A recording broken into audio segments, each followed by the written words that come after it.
வரலாற்றிலேயே இல்லாத சாதனை. இதுதான் மோடி ஸ்டைலா? நம்முடைய நாட்டின் பிரதமர் மோடி தேர்தல் பிரச்சாரத்தில் வெறுப்புணர்வு அரசியலை கிளப்பி விட்டுருக்கிறதா மிகப்பெரிய புகார் ஒன்று இப்போது கிளம்பி பூதாகரமாக மாறி இருக்கு. இதுவரை நம்முடைய நாட்டின் பிரதமராக பதவி வகித்த வாஜ்பாய் உள்ளிட்ட 13 பிரதமர்கள் மீது இந்த மாதிரி குற்றச்சாட்டு இதுவரைக்கும் வந்தது கிடையாது. இப்போ இடைக்கால பிரதமராக குல்சாரி லால் நந்தா 2 முறை பதவி வகித்திருக்காரு. அவர் மேலேயும் இந்த மாதிரி ஒரு புகார் எதுவும் வந்ததே கிடையாது. வரலாற்றிலேயே முதல் முறையாக பிரதமர் மோடி மீது தான் சொந்த நாட்டிலேயே குறிப்பிட்ட மக்கள் மீது வெறுப்புணர்வை தூண்டிவிடும் விதத்தில் அரசியல் செய்வதாக புகார்கள் வந்திருக்கு. இது ரொம்ப கவலைக்குரிய இது மட்டும் கிடையாது, ரொம்ப ஆபத்தான போக்குமாகவும் இருக்கு. ஆனால் பொதுவாக இத்தகைய குற்றச்சாட்டுகள் எழுகின்றனவே தவிர உண்மையில் நடந்தது என்ன அப்படிங்கிற ஒரு நடுநிலையோடு இது நம்ம பார்த்தோம் அப்படின்னா, ராஜஸ்தான் மாநிலம் பன்ஸ்வாராவில் நடைபெற்ற தேர்தல் பிரச்சார கூட்டத்தில் பிரதமர் நரேந்திர மோடி காங்கிரஸ் தேர்தல் அறிக்கையை தாக்கி பேசினார். நாட்டில் இருக்கக்கூடிய பெண்களின் தங்கத்தை கணக்கிட்டு அதை விநியோகம் செய்ய காங்கிரஸ் கட்சி விரும்புவதாக சொன்னார். உத்தரப்பிரதேச மாநிலம் அலிகாரிலும் திரும்பவும் அதே பிரச்சாரத்தையே பிரதமர் மோடி முன்னெடுத்தார். அவர் என்ன பேசினார் அப்படிங்கிறத பற்றி நம்ம பார்த்தோம் அப்படின்னா, பழங்குடியின குடும்பங்களில் இருக்கக்கூடிய வெள்ளி கணக்கிடப்படும் சகோதரிகளுக்கு சொந்தமான தங்கம், சொத்துக்கள் இது எல்லாமே எல்லாருக்கும் சமமாக பகிர்ந்தளிக்கப்படும். இதில் உங்களுக்கு சம்மதமா? நீங்கள் கஷ்டப்பட்டு சம்பாதித்த சொத்தை பறிமுதல் செய்ய அரசுக்கு என்ன உரிமை இருக்கிறது அப்படின்னு அவர் கேள்வி எழுப்பியிருக்கார். அதோடு மட்டும் இல்லாமல் தன்னுடைய உரையில் முன்னாடி அவர்களுடைய அரசு ஆட்சியில் இருந்தபோது நாட்டின் சொத்தில் இஸ்லாமியர்களுக்கு முதல் உரிமை அப்படின்னு பிரதமராக இருந்த மன்மோகன் சிங் சொன்னார் அப்படின்னு மோடி குற்றம் சாட்டினார். அதாவது சொத்துக்களை வசூலித்த பிறகு அதை யாருக்கு பங்கிட்டு கொடுப்பாங்க? அதிக குழந்தை பெற்றுக்கொள்பவர்களுக்கு, நாட்டில் ஊடுருவியர்களுக்கு சொத்தை பகிர்ந்தளிப்பதில் உங்களுக்கு சம்மதமா அப்படிங்கிற கேள்வியும் மோடி எழுப்பியிருக்கார். தாய்மார்கள், சகோதரிகள் இவங்க கிட்ட இருக்கக்கூடிய தங்கத்தை கணக்கிட்டு அதை பற்றிய தகவல்களை பெற்று அதுக்கப்புறம் மன்மோகன் சிங் அரசு சொத்தில் இஸ்லாமியர்களுக்கு முதல் உரிமை உண்டு அப்படின்னு சொன்னதை போல பகிர்ந்தளிப்போம் அப்படின்னு காங்கிரஸ் தேர்தல் அறிக்கை சொல்லுது. சகோதர சகோதரிகளே, இந்த அர்பன் நக்சல் எண்ணங்கள் உங்களுடைய தாலியை கூட விட்டு வைக்காது, அவங்க எவ்வளவு தூரம் வேண்டுமானாலும் செய்வாங்க அப்படின்னு மக்களே மிரண்டு போகும் விதத்தில் பிரதமர் பிரச்சாரம் பண்ணியிருக்காரு. ஆனால் காங்கிரஸின் தேர்தல் அறிக்கையில் அப்படி எதுவுமே சொல்லப்படலை அப்படிங்கிறது தான் காங்கிரஸினுடைய திட்டவட்டமான பதிலாக இருக்கு.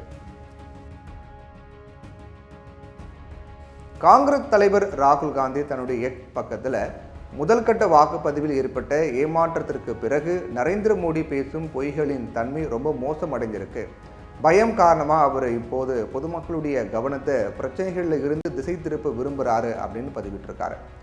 காங்கிரஸ் ஊடகப் பிரிவின் தலைவர் பவன் கேரா சமூக வலைதளங்களில் வீடியோ ஒன்று வெளியிட்டு அதில் நாட்டின் பிரதமர் இன்னைக்கு மீண்டும் பொய் சொல்லியிருக்காரு. தேர்தலில் வெற்றி பெற நீங்கள் பொதுமக்கள் கிட்ட பொய் சொல்கிறீங்க, உங்களுடைய உத்தரவாதங்கள் பொய், உங்களுடைய அறிக்கைகள் பொய், உங்களுடைய வாக்குறுதிகள் பொய்யானவை அப்படின்னு சொல்லியிருக்காரு. இது மட்டும் இல்லாமல் இந்து முஸ்லீம் அப்படிங்கிற பெயரில் பொய் சொல்லி நாட்டை பிளவுபடுத்துகிறீர்கள். காங்கிரஸ் தேர்தல் அறிக்கையில் முஸ்லீம் இந்து என்ற வார்த்தைகள் இருந்தால் எங்ககிட்ட சொல்லுங்கள், இந்த சவாலை ஏற்றுக்கொள்ளுங்கள், இல்லைனா நீங்கள் பொய் சொல்கிறீங்க அப்படின்னு அர்த்தம்.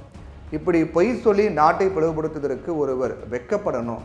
பிரதமரே, உங்களுடைய பொய்களால் மக்கள் எங்களுடைய தேர்தல் அறிக்கையை படித்துவிட்டு அதில் இந்து அப்படிங்கிற எங்கே எழுதப்பட்டிருக்கிறது அப்படின்னு உங்கள் பொய்களை தேடுறாங்க.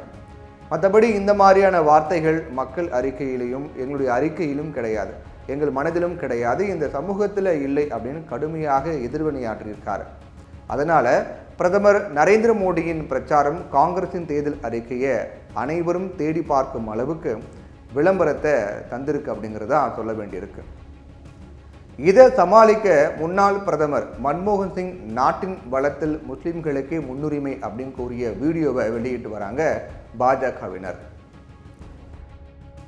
உண்மையில் அப்போ நடந்தது என்ன அப்படின்னு பார்த்தீங்கன்னா, கடந்த 2006ஆம் ஆண்டு நடைபெற்ற தேசிய வளர்ச்சி கவுன்சில் கூட்டத்தில் அப்போதைய இந்திய பிரதமர் மன்மோகன் சிங் ஒரு உரை நிகழ்த்தினார். அப்போ அவர் என்ன சொன்னார்னா, விவசாயம், நீர்ப்பாசனம், நீர் ஆதாரங்கள், சுகாதாரம், கல்வி, கிராமப்புற உள்கட்டமைப்பில் குறிப்பிடத்தக்க முதலீடு மற்றும் பொது உட்கட்டமைப்பில் பொது முதலீட்டின் தேவை, இது எல்லாமே நம்முடைய கூட்டு முன்னுரிமைகள் அப்படிங்கிறது தெளிவாக இருக்குது அப்படின்னு மன்மோகன் சிங் சொல்லியிருந்தார். பட்டியல் பழங்குடியினர், இதர பிற்படுத்தப்பட்ட வகுப்பினர், சிறுபான்மையினர், பெண்கள் மற்றும் குழந்தைகளுக்கான மேம்பாட்டு திட்டங்கள் பிரதானமானவை அப்படின்னு அவர் சொல்லியிருக்கார்.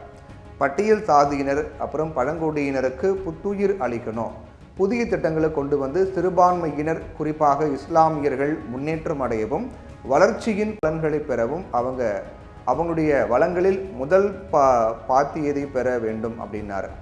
இதில் கவனிக்க வேண்டிய விஷயம் என்னன்னு பார்த்தீங்கன்னா, மன்மோகன் சிங் இந்த உரையை இங்கிலீஷில் படித்தார். அதில் அவர் உரிமைகள் அப்படிங்கிற வார்த்தையை பயன்படுத்தலை. ஆனால் அவர் ஆங்கிலத்தில் கிளைம் அப்படிங்கிற வார்த்தையை பயன்படுத்தினார். இந்த உரை பிரதம மந்திரியினுடைய அலுவலக காப்பகத்தில் இருக்குது. உரிமை அப்படின்னா அவங்களுக்கு மட்டுமே அப்படின்னு பொருள். பாத்தியதை அதாவது பங்கு பெறும் உரிமை அப்படிங்கிறது அவங்களும் மக்கள் திட்டங்களை பெற உரிமை இருக்கிறது அப்படிங்கிறது பொருள். காங்கிரஸார் தங்களுடைய தேர்தல் அறிக்கையில் இந்து முஸ்லீம் வார்த்தை இருக்கிறதா, மோடி அதை காட்ட முடியுமா அப்படின்னு சவால் விடுறாங்க. இதற்கு பதிலே காணும். உடனே மன்மோகன் சிங் உரையை பரப்பி விருப்பம் போல அர்த்தம் சொல்கிறாங்க. அப்படின்னா தவறான பிரச்சாரத்தை யார் மேற்கொண்டது அப்படிங்கிறது குறித்து நடுநிலையாக சிந்தித்து பார்த்தா கூட மோடி மீது தான் தேர்தல் ஆணையம் நடவடிக்கை எடுக்கணும். தேர்தல் ஆணையமே நடவடிக்கை எடுக்க வேண்டிய அளவுக்கு நம்முடைய நாட்டின் பிரதமர் இருக்கிறார் அப்படின்னு உலகிற்கு காட்டினா அது வெட்கக்கேடாக தான் இருக்கும். மிகப்பெரிய ஜனநாயக நாட்டுக்கு அது மிகப்பெரிய அவமானமாகும். அதனால் மக்கள் தான் இதுக்கு தேர்தலில் பதில் சொல்லணும்.